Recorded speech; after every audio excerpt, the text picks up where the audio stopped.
Hi friends, welcome to London Tamil kitchen. நீங்கள் வெஜிடேரியனா? உங்களுக்கு திரமிசு பிடிக்குமா? வாங்கோ எக்லெஸ் திரமிசு எப்படி செய்கிறோன்னு சொல்லி பார்ப்போம். ஒரு மஸ்கபோன் சீஸ் ரூம் டெம்பரேச்சரில் எடுத்து வச்சுருக்கணும். 250 கிராம் இருக்குது.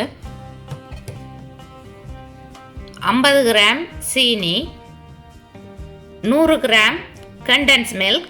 நீங்கள் தனியாக கண்டென்ஸ் மில்க் போட போகிறீங்களன்னு சொல்லி சொன்னால் 200 கிராம் எடுக்கணும். தனியாக சீனி போட போகிறீங்களன்னு சொல்லி சொன்னால் 100 கிராம் எடுக்கணும். சீனின்ற டபுள் மடங்கு கண்டென்ஸ் மில்க் நாங்கள் சப்ஸ்டிடியூட்டாக யூஸ் பண்ணலாம். காஃபி எடுத்து வச்சுருக்கிறேன். 1.5 டேபிள் ஸ்பூன் காஃபி தேவை. 1 டீஸ்பூன் வெனிலா, ஸ்பாஞ்ச் ஃபிங்கர்ஸ். இந்த ஸ்பாஞ்ச் ஃபிங்கர்ஸில் எக் போட்டதும் இருக்குது, எக் போடாததும் இருக்குது. நீங்கள் எக் போடாததாக பார்த்து வாங்கணும். டபுள் க்ரீம் 270 மில்லிலிட்டர் இருக்குது. இந்த டபுள் க்ரீமை நாங்கள் குளிராக தான் எடுத்து பீட் பண்ணி எடுக்கணும். அப்போ தான் நல்ல க்ரீமாக வரும். ஒரு டிஷ் எடுத்து 1.5 டேபிள் ஸ்பூன் காஃபி போடுறேன். 150 மில்லிலிட்டர் வார்ம் வாட்டர் விட்டு இந்த காஃபியை கரைச்செடுக்கணும். இந்த காஃபி நல்லா ஆறணும். ஆறின பிறகு தான் யூஸ் பண்ணணும். டபுள் க்ரீமை பீட் பண்ணி எடுக்கணும். டபுள் க்ரீமை முதல் லோ ஹீட்டில் பீட் பண்ணணும். லோ ஹீட்டில் பீட் பண்ணிக்கியே கொஞ்சம் கொஞ்சமாக சீனியை போட்டு பீட் பண்ணி கொண்டு இருக்கணும். அதாவது சீனியை தூவி தூவி பீட் பண்ணி கொண்டு இருக்கணும்.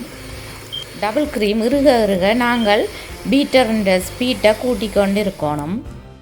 டபுள் க்ரீமை திக்காக வந்தோடனே பீட் பண்ணுறதை ஸ்டாப் பண்ணிடணும். நாங்கள் ஓவர் பீட் பண்ணினா அது பட்டராக வந்துடும். ஒரு ஸ்பூனால் கிள்ளி அப்சைட் டவுன் அப்படி கேட்கல. இந்த க்ரீம் விழாமல் இருக்கக்கூடிய பதத்துக்கு பீட் பண்ணி எடுத்தால் சரியாக இருக்கும். டபுள் க்ரீம் நல்லா பீட் பண்ணப்பட்ட பிறகு மஸ்காபோன் சீஸை போட்டு மிக்ஸ் பண்ணணும். 1 டீஸ்பூன் வெனிலாவையும் விட்டு மிக்ஸ் பண்ணுறேன்.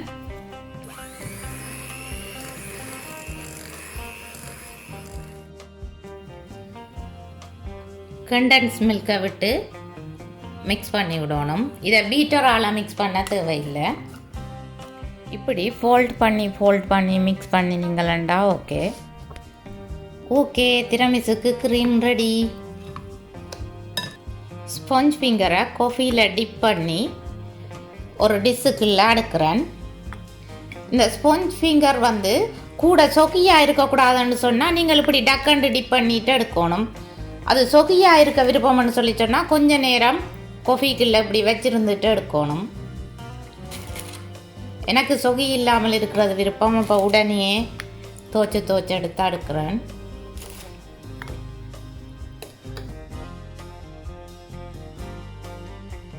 இனி இந்த பிஸ்கட்டுக்கு மேலே நாங்கள் செய்து வச்சிருக்கிற க்ரீமை உங்களுக்கு விருப்பமான அளவு திக்கில் நீங்கள் போடலாம். ஓகே, க்ரீம் பூசியாச்சு. இனி இந்த க்ரீமுக்கு மேலே திரும்ப ஸ்பாஞ்ச் ஃபிங்கர் அடுக்கிறேன். 2 ஃப்ளேவரில் இந்த திரமிசு செய்கிறேன் நான். 1 சாக்லேட், 1 காஃபி.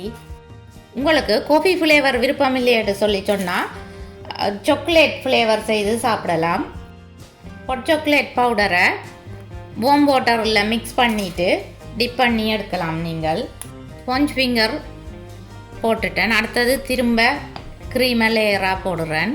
க்ரீம் நல்லா திக்காக வந்திருக்குது. இப்படி திக்காக வந்ததுன்னு சொல்லி சொன்னால் தான் திரமிசுவை வெட்டி எடுக்க நல்ல சேப்பாக இருக்கும்.